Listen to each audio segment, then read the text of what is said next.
नमस्कार मित्रों, मैं हूं आपके साथ अशोक वर्मा। आप देख रहे हैं टीवी 20 न्यूज। बने रहिए हमारे साथ। अब खबरों की करते हैं शुरुआत।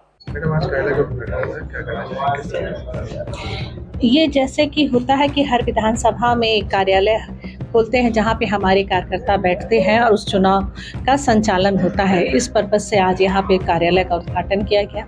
आज हमारे निजामाबाद विधानसभा के बहुत सारे प्रमुख कार्यकर्ता यहां पे आए और इस कार्यक्रम में शामिल हुए हैं।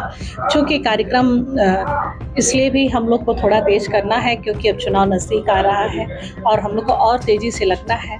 हम लोग काम कर रहे हैं। माननीय हमारे प्रधानमंत्री जी का, माननीय मुख्यमंत्री जी का, हमारे शीर्ष नेतृत्व का जो भी निर्देशन प्राप्त हो रहा है उसके अनुसार हम लोग अपने क्षेत्र में जाके काम।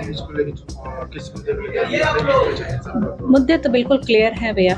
माननीय मोदी जी का है कि सबका साथ सबका विकास। उन्होंने अपने संकल्प पत्र में भी बता दिया है कि हमारी जो महिला हैं, हमारी बहनें हैं, उनके लिए 5 साल समर्पित रहेगा और भी बहुत सारी जो घर से जुड़ी योजनाएं हैं वो सारी चलती रहेंगी और इस पूरे प्रदेश और पूरे देश में लॉ एंड ऑर्डर का जो चल रहा है उसको भी उसी तरह रखा जाएगा। बहुत सुरक्षा और सबको देखा जाएगा। ये सारी चीज़ें लेकर लालगंज में और भी बेहतर करने की क्या कोशिश करेंगे? लालगंज का एक हम लोगों का जो पुराना रह गया है रेलवे लाइन का, दूसरा हमारी जो माताएं बहनें स्वयं सहायता समूह की हैं और भी कई विषयों को लेकर के हमारी माताएं बहनें जो घर से बाहर निकल के काम कर रही हैं उनको भी हम मजबूत बनाने का काम करेंगे।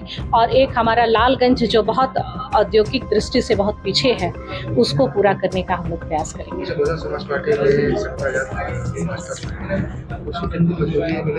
बहुत मजबूती है। एक बहन और जुड़ गई है, उससे हमारा और भी भारतीय जनता पार्टी मजबूत होगी। उनका मेरा बहुत बहुत स्वागत है। इस बार सीट को लेकर कितना वर्चस्व रहेगा? लालगंज सीट पे कितना चुनौती रहेगी? कोई चुनौती नहीं है भैया। लगातार हम लोग, चाहे हम नहीं भी थे तब भी माननीय प्रधानमंत्री, माननीय मुख्यमंत्री जी के द्वारा बहुत सारा इस जिले में विकास का कार्य किया गया है। चाहे रोड का लेकर बहुत सारा इस जिले में विकास का कार्य किया गया है, चाहे रोड का लेकर के हो, चाहे विश्वविद्यालय, मधुरी एयरपोर्ट, बहुत सारी चीज़ें यहाँ पे किया गया है। देखिए, आज लालगंज लोकसभा के विधानसभा निजामाबाद के कार्यालय का शुभारंभ हुआ है। माननीय हमारे लोकप्रिय प्रत्याशी पूर्व सांसद नीलम सोनकर जी और सारे हमारे पदाधिकारी यहाँ उपस्थित रहे। और ये लालगंज लोकसभा का चुनाव हमारे लिए महत्वपूर्ण इसलिए है क्योंकि हम सब चाहते हैं कि 400 पार सीटें जो देश में आ रही हैं भारतीय जनता पार्टी की, उसमें लालगंज भी शामिल हो। माननीय प्रधानमंत्री नरेंद्र मोदी जी तीसरी बार प्रधानमंत्री बन रहे हैं तो उसमें लालगंज का भी कमल का फूल वहाँ जाना चाहिए दिल्ली। इसके लिए लगातार हम लोग प्रयासरत हैं। बात करें रोजगार की, लालगंज में किस तरीके से निश्चित रूप से जब भारतीय जनता पार्टी की सरकारें रही हैं हम लोग लगातार कार्य करते रहे हैं और लोगों को रोजगार देने से लेकर के और बहुत सारी चीज़ों पर कार्य किया जाता रहा है। लालगंज क्षेत्र में औद्योगिक दृष्टि से अभी पिछड़ा है।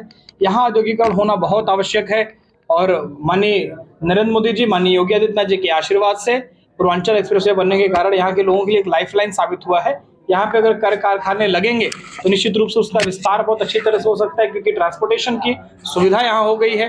अभी 1 महीने पहले ही 10 तारीख को आकर के माननीय प्रधानमंत्री जी ने जो मधुरी एयरपोर्ट का शुभारंभ किया उससे भी यातायात का बहुत बड़ा सुगम साधन हुआ है। आपके हाईवेज बन गए हैं, रोड्स बन चुके हैं। ऐसे में कोई भी अगर कारखाना लगाता है यहाँ पर तो निश्चित रूप से यहाँ के युवाओं को बड़ा रोजगार मिलेगा।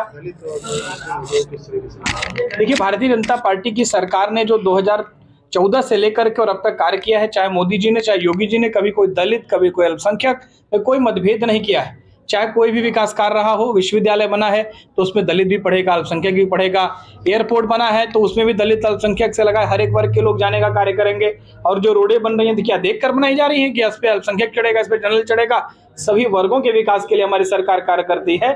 और यही नहीं, सबसे ज्यादा अगर फायदा मिला है, चाहे आवास के मामले में हो, चाहे शौचालय के मामले में हो, चाहे राशन के मामले में हो, चाहे आयुष्मान कार्ड के मामले हो, तो दलित, अल्पसंख्यक, पिछड़ा को मिला है। तो इसलिए हमारे साथ ये तीनों जातियां भी खड़ी हैं और निश्चित रूप से एक बड़े मार्जिन के साथ हम लोग लालगंज लोकसभा को जीतने जा रहे हैं।